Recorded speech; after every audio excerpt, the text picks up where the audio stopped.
మోసం చేస్తున్నారు. ఈ పథకాలు ఏవే కూడా వీళ్ళు అమలు చేయలేరు. ఇవన్నీ మిమ్మల్ని మోసం చేయడానికే ఆ రోజు భారతీయ జనతా పార్టీ చెప్పినప్పుడు మరి వీళ్ళు ఆ రోజు ఏం చెప్పిను? అమలు చేసి తీరుతాం. డిసెంబర్ 9వ తేదీ సోనియా గాంధీ గారి పుట్టినరోజున అధికారంలోకి వచ్చిన వెంటనే అన్ని పథకాలు అమలు చేస్తామన్నారు. మరి ఏది ఈరోజు సంవత్సరం అయిపోయింది. సంవత్సరం అయిన తర్వాత కూడా 12,000 ఇస్తామని చెప్తే మరి ఈ సంవత్సరం గత ఈ 1 ఇయర్ నుంచి కూడా అన్నీ కలిపియాలి వాళ్ళు. ఈ లాస్ట్ 1 ఇయర్తో కలిపి రైతులకు 15,000 చెప్పిన మాట నిలబెట్టుకోవాలి.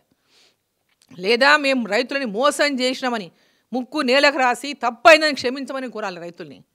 ఆ రోజు ఖజానా ఖాళీ ఉందని తెలిసి కదా మీరు అబద్ధ హామీలు ఇచ్చిన రైతుల్ని మోసం చేసిండు. మళ్ళీ ఈరోజు దగాకోరు మాట్లాడుతున్నారు. మళ్ళీ పైసలు లేవని ఆ రోజు కూడా తెలుసు కదా పైసలు లేవన్న సంగతి. కేసీఆరే చక్కగా ఇవ్వలేకపోయిండు. లాస్ట్కి కేసీఆరే అన్ని రోజులు అమలు చేసినా చివరికి వచ్చేవరకు ఇవ్వలేకపోయిండు. అన్ని పథకాలు ఎలక్షన్ల కోసం ప్రకటించినటువంటి పథకంలో మీరు కూడా వాళ్ళ లెక్కనే ఎలక్షన్ల కోసం, గెలుపు కోసమే, కుర్చీ కోసమే, గద్దె కోసమే ఆ రోజు ఇన్ని మోసాలు చేసి ఇవాళ ఈ మాటలు మాట్లాడుతుందనంటే వాళ్ళ ప్రజలని ముక్కు నేలకు రాసి క్షమించమని కోరాలి.